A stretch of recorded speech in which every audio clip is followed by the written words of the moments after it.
Hello. My name is Martin. This is TDFA, Teach the Teacher assignment week one. I'm gonna talk about market bubbles today. I'm gonna explain the psychology behind market bubbles, historical examples, and lessons learned. Let's go first into definition what market bubbles actually mean. So, market or economic bubbles, you can also say that. Um, they happen when the price of a certain asset, company, stock, it goes way above their intrinsic value, whereas intrinsic value is uh, financially calculated value of a company, so the true value. And usually this big fast inflation increase in price of a certain asset is followed by a rapid quick decrease in this value, a market crash. You can also say that. And then let's see the cycle of market bubble. First, it comes to smart money, the stealth phase. This is where smart investors, usually with research, they come to notice a certain asset company and they invest some money into it. And then, as you can see here, the price of an asset starts to increasing a little bit, just a little bit above the intrinsic value. And this is already the awareness phase. This is where institutional investors, normal investors start to notice a certain asset and they bring additional capital, additional investments into it, and the price is increasing even more.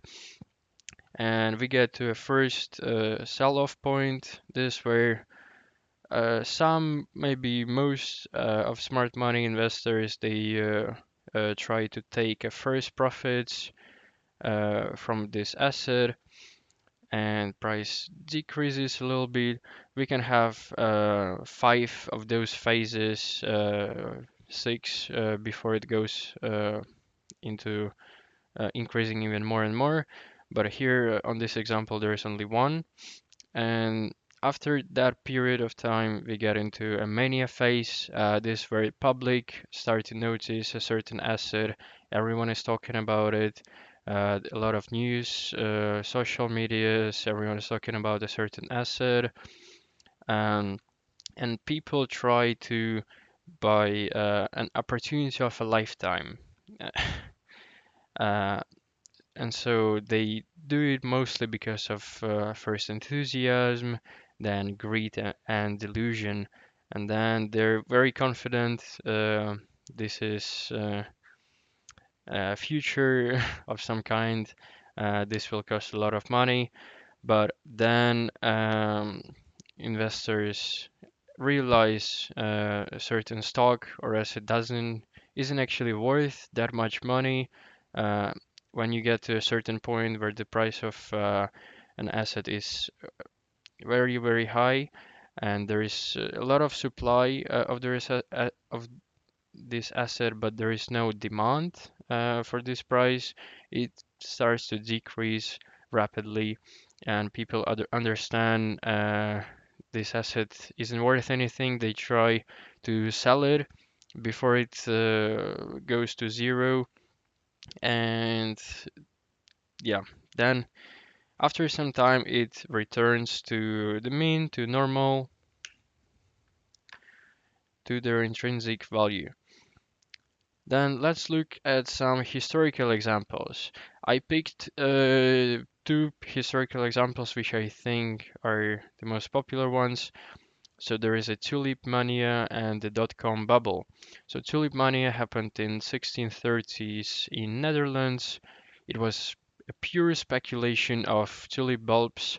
What people actually did, uh, they were selling future contracts, like I'm gonna buy this many tulip bulbs for this certain price in the future, and they were just flipping these contracts, trying to sell it to another person.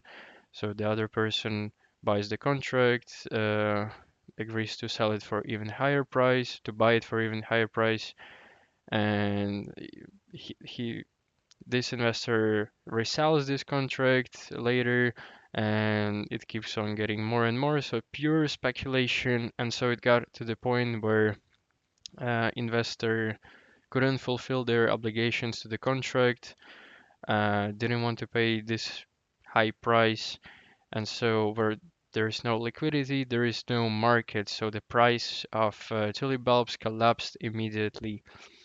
So this gives us a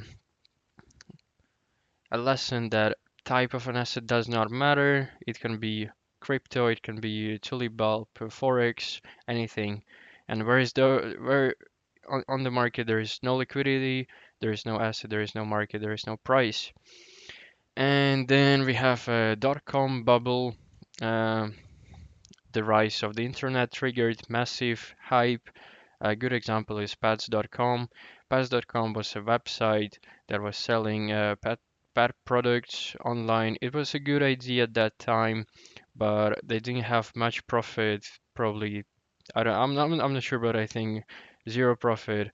Not a very good revenue, and people were just trying to invest in any company that has a .com in their name because they're thinking the internet is the future.